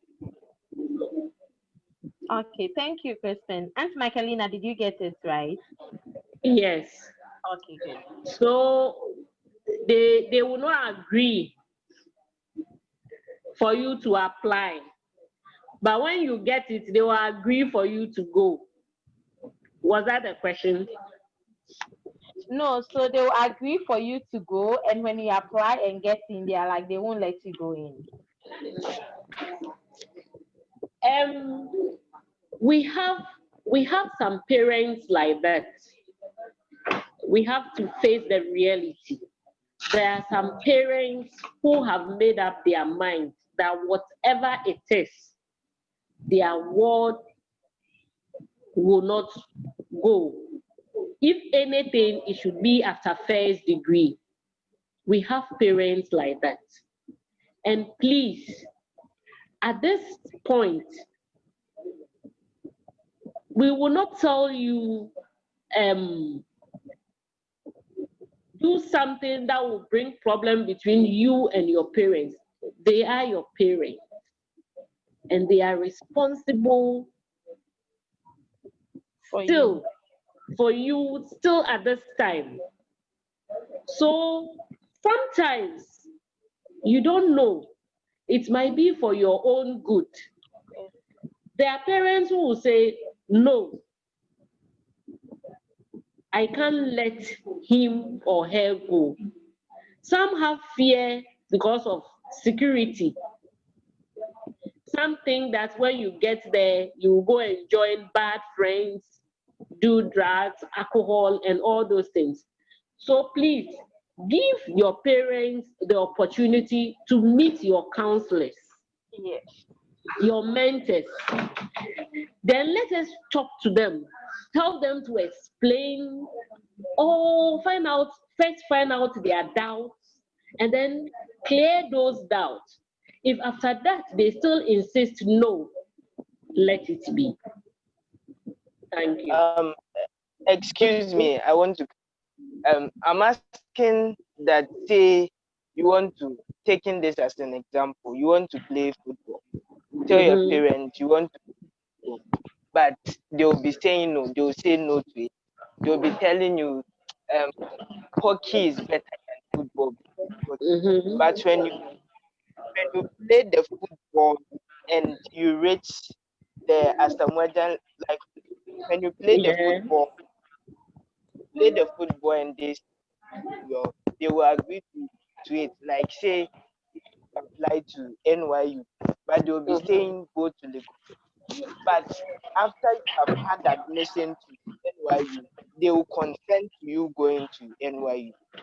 So such parents, they advise you to be telling them when you know they will later agree to it. Did you get the question? Let me also ask this. So what if when you started playing the football, you got hurt and you couldn't continue your playing to get to Asamoah? No, you see that one was just an example. I know. That one was just an example, but I'm saying say they are telling sorry. It's a question. Okay, they are telling you to go to Legon. They are telling you to go to Legon. And you I'm listening. Okay, they are telling you to go to Legon. But you won't let and choose to go to NYU, choose to apply to NYU? Hello.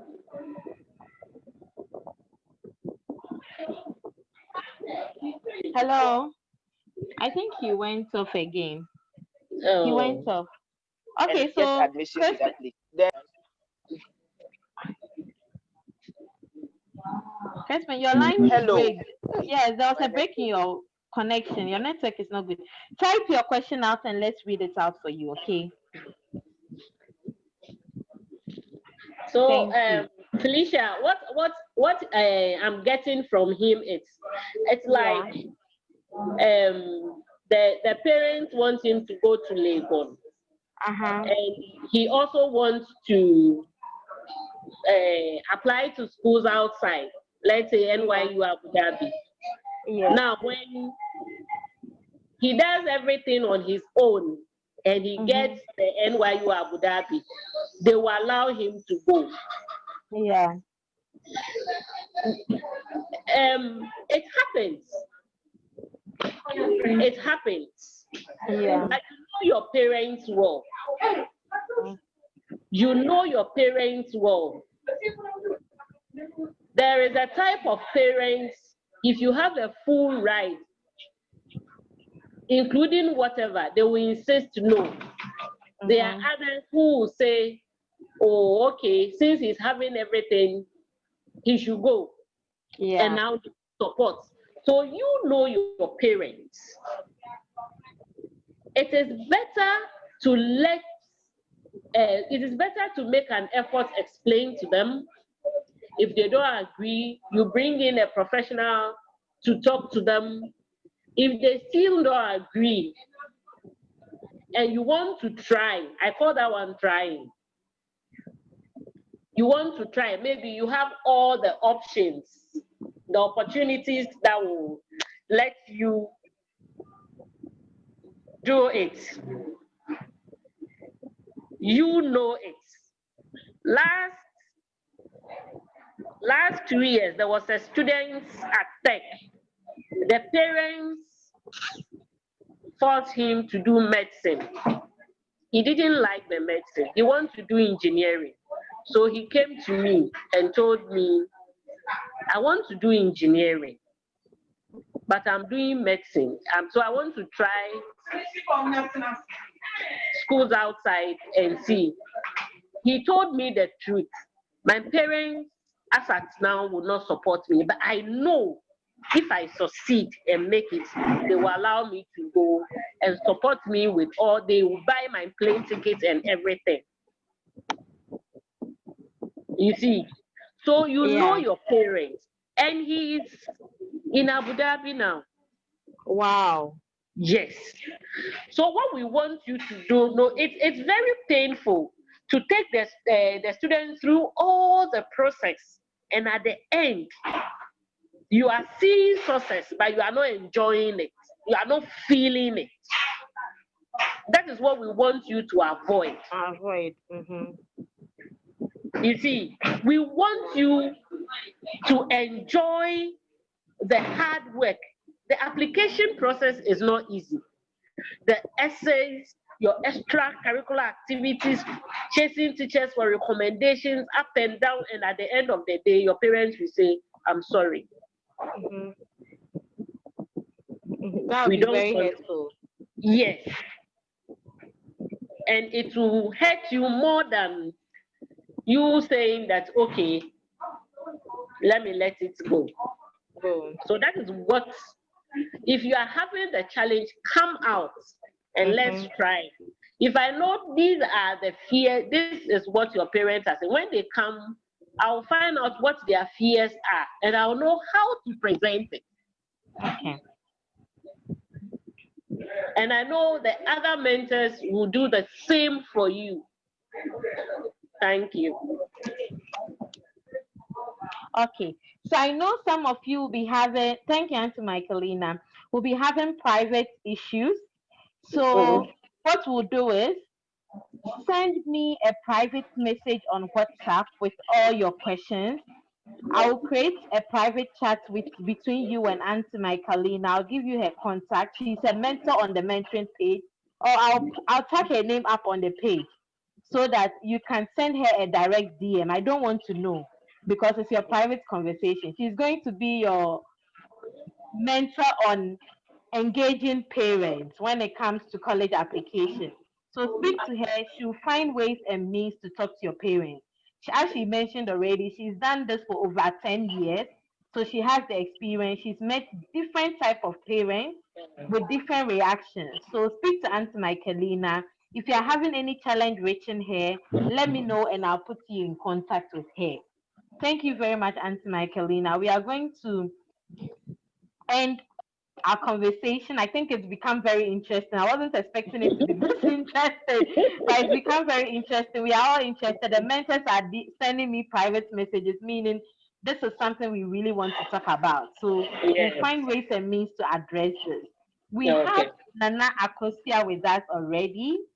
I'm sure a lot of you are wondering, are we writing SAT this year? Are we writing ACT? Because Hayat told us that now it's test optional. So Nana is going to give us a brief about SAT and ACT so that we can decide whether we want to take it or not. And if we do want to take it, when we want to take it. So before we jump. My name is Nana Kosia Prempe, and I work with University Ghana. We are an educational institution that helps people prepare for the test prep. So the SAT, the ACT, the GRE, and the GMAT. We also help with admission consults. So today I'll be talking about the SAT, ACT. As I go through my presentation, if you have, Felicia, how do you do it? Can they ask questions during the presentation or do they have to wait till I finish? It's all over to you. Make it your style. If we have time, yeah, we're supposed to end at 4, but we're slightly behind time, so we're going to extend to 4:20 so that you can really dive into this. I hope nobody will be offended, but let's do this. Let's do this. So Nana, please feel free to handle it the way you want to. Okay, so if you have any questions as I'm going on, you can ask me and I would go into it deeply. So the SAT, ACT are recognized by all US schools and colleges. They use, I mean, there's no advantage in taking any of them. Either one works perfectly well. So you can choose either one of them, and colleges use them for admissions and merit-based scholarships. So the similarities between the two, they're not a lot, but there are a few similarities. We have the reading and math. So the sections are arranged and they're already determined, like the arrangement are already determined. So you can't say you want to do one and then change and go to the other one. They are all arranged in a particular order.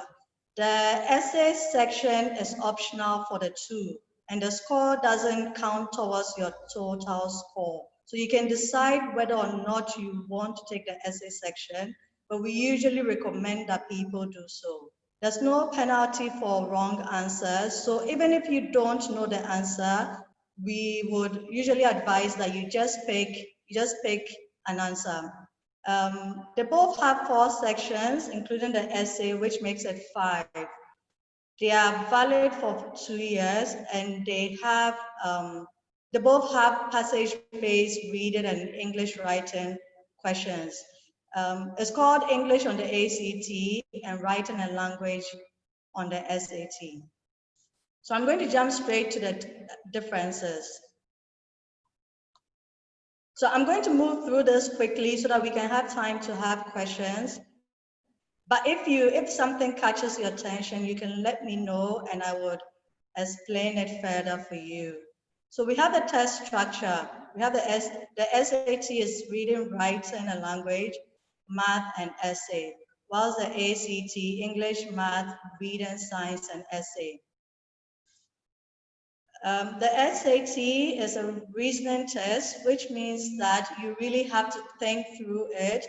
to get an answer. So because of that, people tend to find it a bit more trickier than the ACT, which is more straightforward. The only disadvantage with that is because it's straightforward, you don't have a lot of time. There's a lot of pressure on you. Length is 3 hours without the essay for the SAT and 3 hours 15 minutes with the essay. And for the ACT, 2 hours 55 minutes without the essay and 3 hours 40 minutes with the essay. So this is the time per each section. So if you divide that by the, okay, no, we're not there yet. So this is the time for each section. If you come to my next slide, you will see how many questions there are. So if you divide it, you realize that you have a bit more time with the SAT as compared to the ACT. And that's because you have to think a lot more with the SAT compared to the ACT. This is when the SAT is taken: August, October, December, March, and May. And with the ACT, we're looking at July, September, October, December, February, April, and June. Of course, there were quite a number of changes this year because of COVID, but that's usually the regular time. With the science, there's no science in SAT, but there's a science section in the ACT.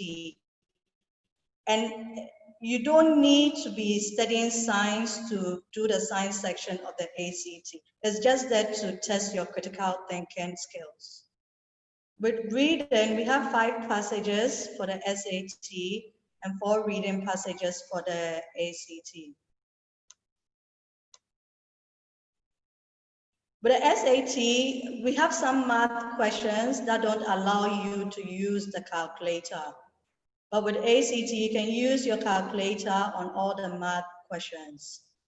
There's a formula grid provided for the SAT math. So it's usually on top before all the questions come.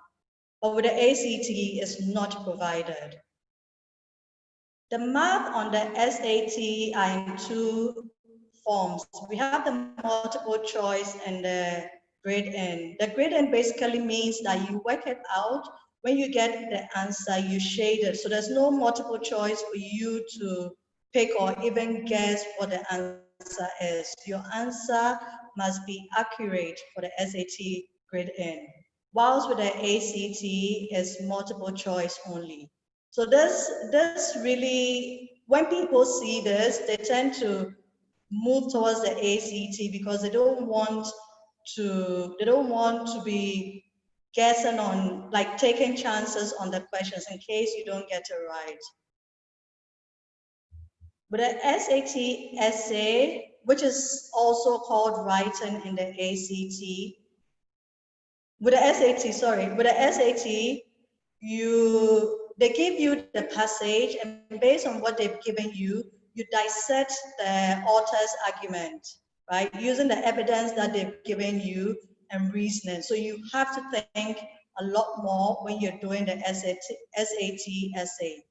But with the ACT, they give you the passage, they give you 3 perspectives, and then based on that, they ask you your opinion on whatever issue is being, whatever issue is there.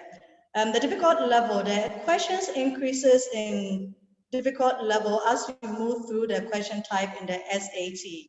But with the ACT, it's random. So you can tell how the next question is going to be like. Another thing I didn't add is that the ACT is now online, whilst the SAT is still paper written. So if you're someone who does really well whilst looking at the screen, the ACT might be a good bet for you. The scoring scale for the SAT is from 400 to 1,600, with 800 for the writing and language and 800 for the math. Whilst with the ACT is 1 to 36. So for each section, you can get between 1 to 36, After that, everything is added up, the average is found, and then split by 4. Do you have any questions so far? Or am I moving too fast?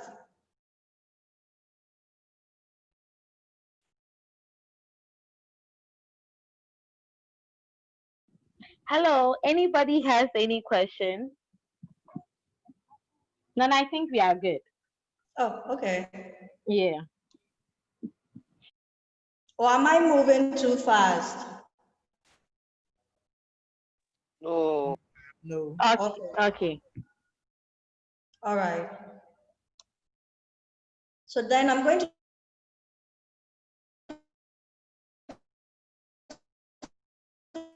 talk about preparing for the S2 is to start the process early. Most of the time when we have exams, we tend to wait till the last minute. We tend to wait till the last minute to start studying for whatever exams we have. But with these type of tests, it's not advisable to do so because you're not need to start early and keep on practicing. Based on what school you're going to, you can find out what test you're looking for. Most schools will say you can write any of them, right? But some you have a few schools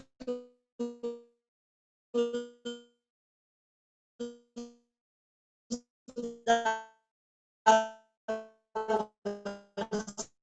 specify that then the next step, which is take a practice test. So you take a practice test. So because it's not like any test that you're used to, you take a practice test so that you see how the test is like, and also to know which one you think you might be able to do well in. I've had lots of people come to me and say they want to do the SAT. We give them the option of once they're not 100% sure that they want to do the SAT, we give them an option of trying out both the SAT and the ACT. And based on how they do, they now tell us what test they want to do. After you look at your school and then you set a target score. Obviously, if you're going to one of the Ivy League schools, you know your score has to be on the high scale. Whichever test it is you take, your score has to be on the high scale. So then, assuming you're doing the SAT and you want to go to Yale, you should head upwards, right? So if you know you need to get 1,400, you're able to, you know how much effort you need to put in to get to that 1,400. And based on the test that you took previously, you know the difference between what you're getting now and what you need to get in the future for the school. Next step is to seek help. So this is where if you think you can do it on your own, you come to me. We help students prepare for the SAT, ACT, and we've been doing this for a very long time. So we know what exactly is needed to pass this test. So seek help if you realize that you can't do it on your own. And there's no shame in seeking help, right? Everyone needs help when it comes to this type of test, especially when you're not used to it. Next point is to get guidance on what books to use. So you can either go online if you also decide to go somewhere for classes, you can always find out from your instructor what books you need for the test. Talk to other people that have written the test. Based on what they say, you can gain a lot. They would have experiences that they can share with you, which you can enhance on. You can know what to avoid, what you need to do to pass the test. You also need to learn consistently.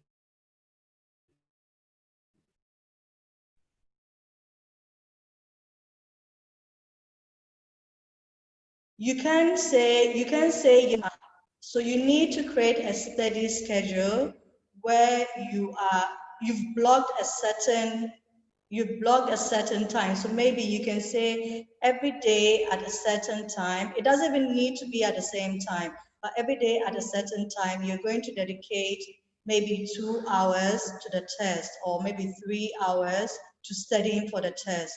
You need to monitor your progress as well, because if you don't know how you're doing, you won't be able to know what you need help in. So you need to pay attention. Based on that, you can now decide to spend a bit more time on a particular section as compared to another section, which leads to time management, right?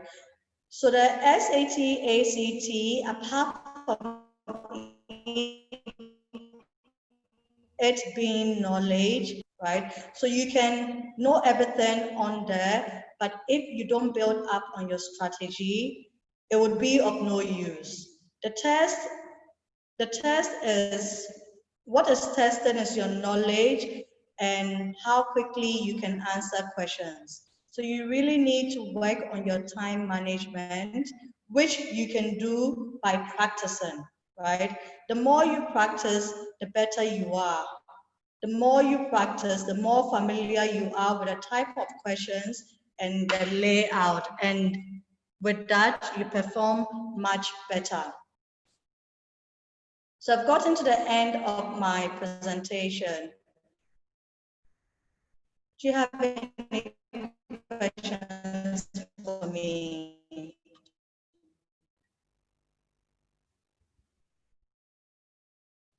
Any question for Nana? You want us to turn on the video like we did? Because it seems like that's the only way to get people to talk. How many of us are taking the SAT this year? Okay, Nada, you are. Who else? Nada, what date are you taking it? What time? December. When are you taking your SAT? Can I know? I'm curious. December. November. December. Okay, so are you preparing? Like, what's your preparation towards the SAT like?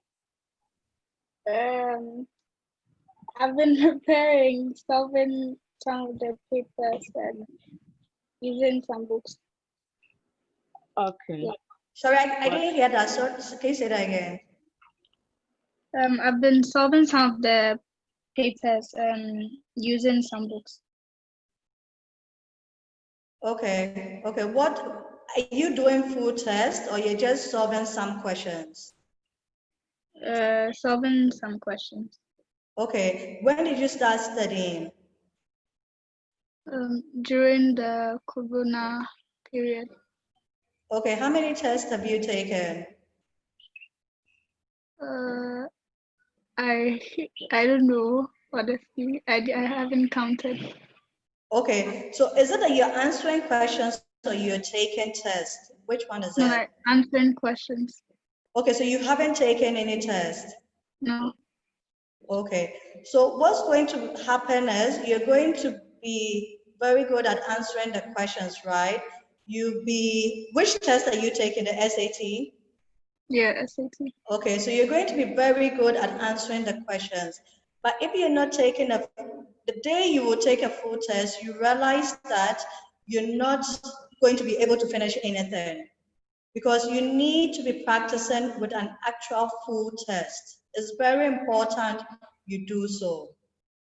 Okay, because answering the questions, what you're basically doing is increasing your knowledge, but you're not working on any time management strategies. You're not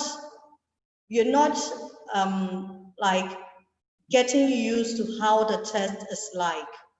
And that's actually very important, because it doesn't matter how much you know, if you're not able to beat the time, is going to be work done 0. Okay, thank you. So you need to, when did you say you're writing in December? Yeah, hopefully. So I mean, between now and December, you need to be writing a lot of practice tests. Okay. Okay. Okay, thank All you. right. You're welcome. Yes, who else? So asking Nada a question has thrown light on the importance on taking it. Okay, we have questions here. We have, please, does the ACT have paper-based tests too? Well, it used to be paper-based, but right now it's online.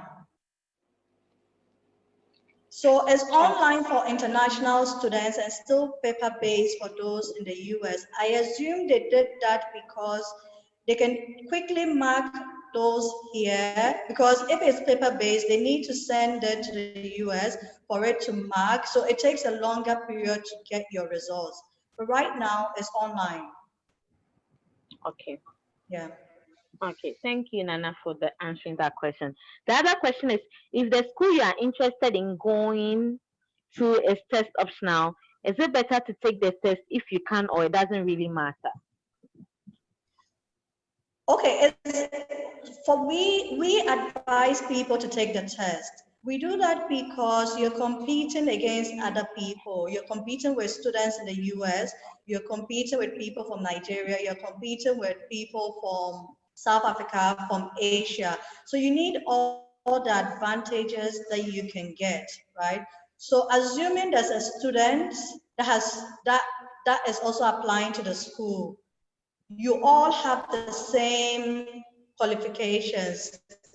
Everything is the same. What is it that what is it that will give you an advantage over the person? It will be doing the SAT or the ACT. So we usually advise people to take the ACT or the SAT, even if the school says it's optional. It's the same for the essay as well. Even though the essay is optional, we usually advise our students to write an essay because they usually know that the essay that you send to them, your application essay has been looked through by someone, right? So with that, if you're writing the essay at the exam center, they know it's from you.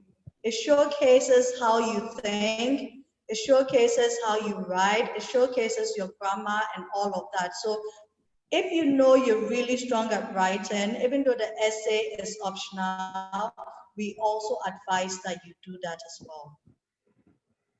So anything to give you an advantage, please do it.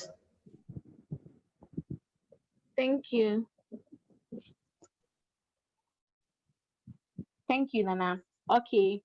Is the online version of the SAT taken at a registered tech center, or it can be taken from home? It's taken at a registered center. Okay. Okay.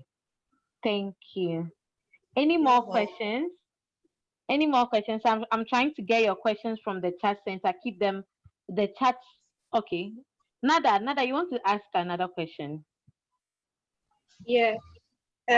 So now that for most of the universities, SAT is optional, should we still take it, or if you don't take it, you won't be at a disadvantage? Well, like I said, even though they say that, we still advise people to do it. And guess what? I was actually reading, I'll probably send it to Felicia so you guys can read this as well. I was reading an article where students in the US are still writing the test, right? Even though they're saying that you don't need a test to go to school, students in the US are still writing the test. So I would say, even though they're saying it's not required or it's optional, because of COVID, they're saying it's different if you can't write it at all, but if you can write it, I would say go ahead and write it. Yeah. Yeah.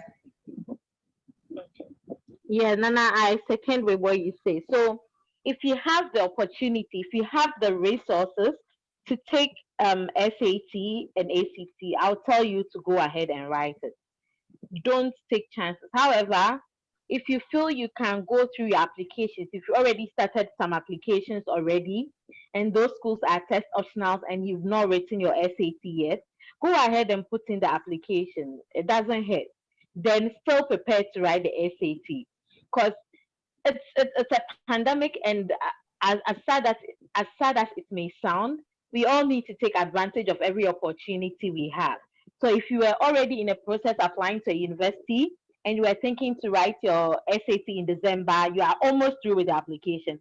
Go ahead for probably early decision and keep on writing the SAT for other universities. You never know.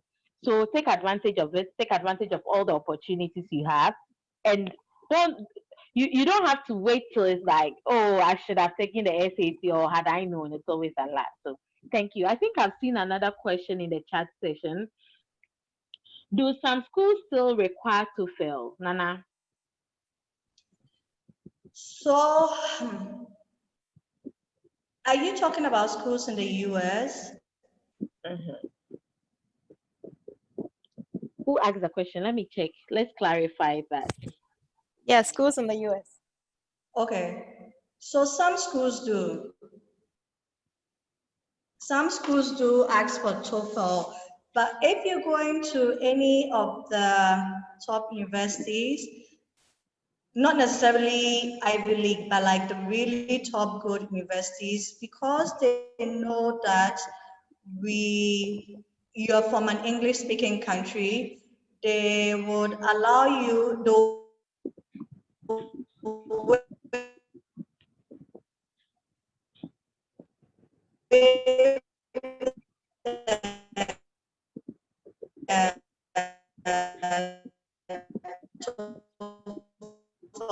usually for people, some of them would let us slide. Some of them will say, okay, fine, if that's the case, then you don't need to bring it in.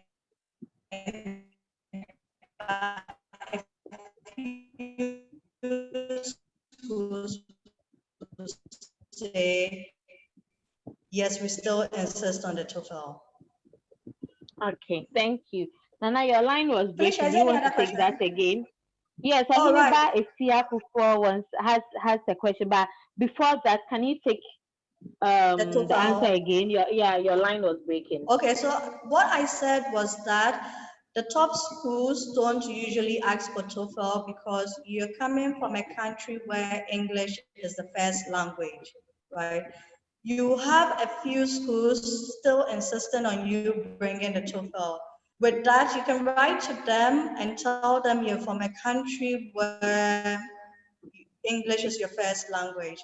A few of them will still insist on you bringing it, but some of them will just say, okay, fine, if you're from a country where English is your first language, you don't need to bring it. Okay, thank you very much. Okay, Nana. A few schools still ask for the TOEFL. TOEFL, that's good to know. Mahineba, your question is going to be the last one. We've gone way beyond our time. At Ahaspora, we usually try to stick to our time. I think we are all enjoying the conversation. The questions are coming, and we appreciate that this has been a very interactive session. It's not just we, the facilitators and speakers, being here just talking. So, Nana Ahineba, please share your question, and let's end the session with Nana Akusia. Nana, after Ahineba speaks, you can give us your last word to end your session. Thank you. Hi. Hi. Okay, so my question isn't really on the SAT or the ACT. I was asking on behalf of any A-level students here. It looks like since it's more of a UK-based exam, when we are Ahineba, sorry, I can't hear what you're saying.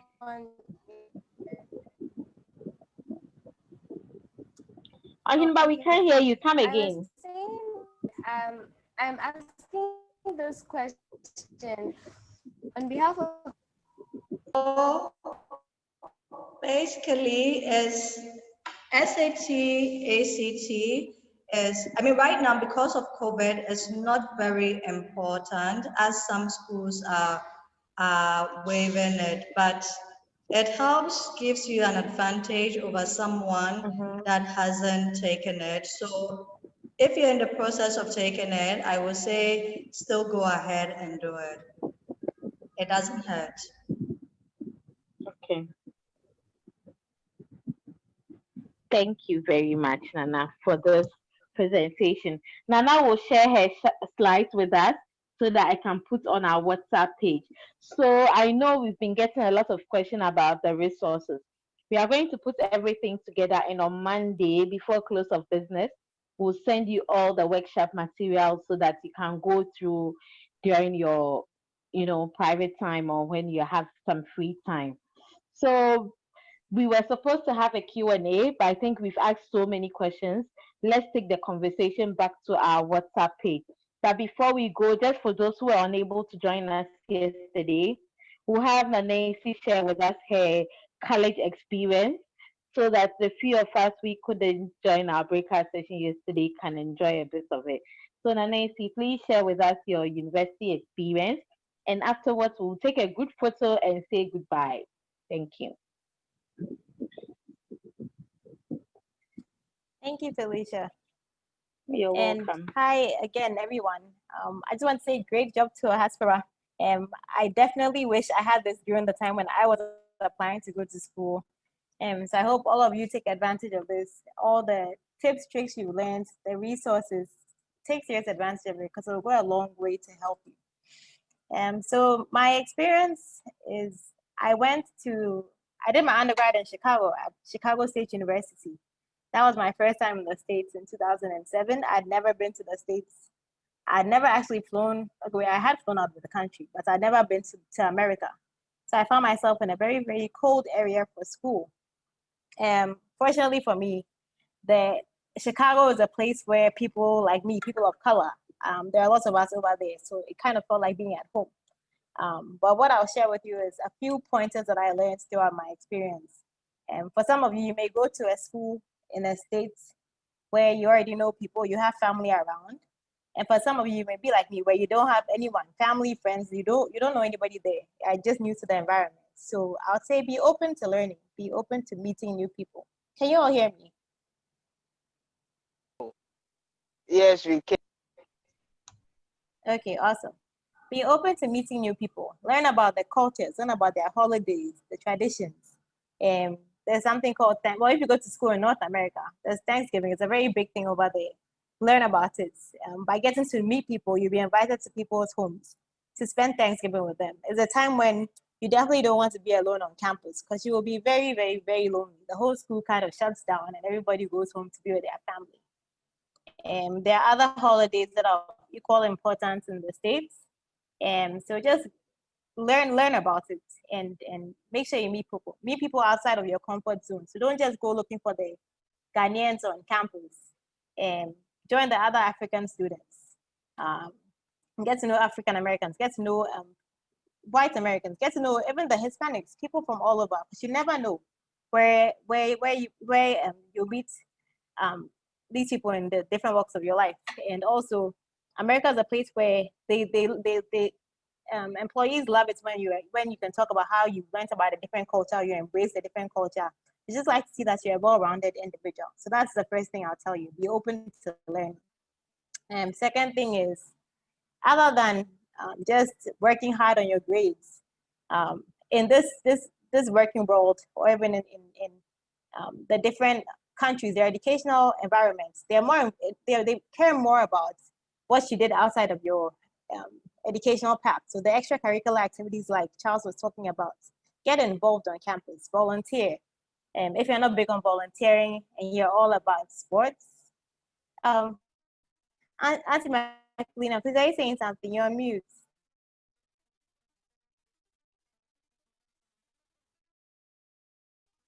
Okay. If you're not about volunteering, you're all about Crispin was saying, there are all these teams on campus. Join them when they're recruiting new members. You will even be able to get a scholarship through that if you are able to make the cut on the team. So take advantage of all these opportunities. Some organizations have student governments. If you feel like you love leadership roles, join them. Join the African Students Organization so that you don't feel isolated in a new environment and you have people that you can relate to. And also, if it boils down to, let's say you're interested in math, you're interested in science, there are all these clubs on the different campuses across the universities. Join those and be visible on campus. The third thing I'll talk, you hear about financial aid, you hear about scholarships, but one thing that affected me the most was that every time I try to apply, there's one line in the requirements that says you be a US citizen. So it brought me down quite a bit during my educational path for a few months. But then I realized that, you know what, there's more to this educational path. There were university-wide awards, which didn't necessarily come with monetary value. So it wasn't really cash. Some of them came with certificates, some of them came with trophies. I made a conscious effort to make sure I still applied to those if I met the criteria. Because fortunately for us, these university-wide awards did not limit it to US citizens alone. And some of them did come with a cash prize. It could be $500. But again, so still apply to it, put in your best, write these essays, using the pointers that you have learned earlier, and just go for it. So in a nutshell, just strive for excellence. Be your best in school, outside of school, get involved, and just be well balanced. Because as you're writing your essays for or applying to jobs, all these people, all these recruiters, be it for school or for employment, they want to know what you did outside of your high GPA. So don't just be focused on getting a 3.7, 3.8 GPA, but also be focused on how can I contribute to the community, and where the community is your university. And tying it back to what Auntie Michaelina had talked about, don't forget that your parents are, when you're out there, once you get out into a different environment, be very close to your parents, in terms of just tell them how your first few years are going, and let them know maybe not all your struggles if you don't feel comfortable talking to them about it. But when you have challenges or you need some assistance, they've been there before. Maybe they didn't go to school outside, but they've gone through this journey. So they are the best people who can advise you. And then also find others that you get close to in school, your mentors, your friends, and even family who have also been fortunate to go to school outside of Ghana, or even go to international schools within the country Ghana, and speak to them about some of the challenges they're having, and help them. Let them help you navigate through what the situation you find yourself in. So that's what I'll say about my experience. Again, I didn't know anybody, but I was all about learning and being active on campus. That doesn't mean join every single organization that is there, but identify the ones that you feel strongly about. And so for me, it was sharing being from Ghana, what we do here, some of our culture, and just educating my people that I came into contact with out there. Because you realize that they will ask you some questions. Some of them you say, pardon my French, but you say, how you ask me this question? Like, what kind of, or somebody can say, what kind of stupid question is this? I got questions like, oh, so do you all sleep on trees? For a second, I would have probably said something bad to that person, but I realized that genuinely that these people don't know much about Ghana or about Africa, because what they portray on TV out there is very, very one-sided. And so you have to educate them. And once you educate them, you will actually appreciate where you're from more, and they'll also appreciate what you're telling them, and start seeing things from a different angle. So just said, if I spoke too fast, I apologize. But yeah, that's what I have to say. And so don't limit yourself.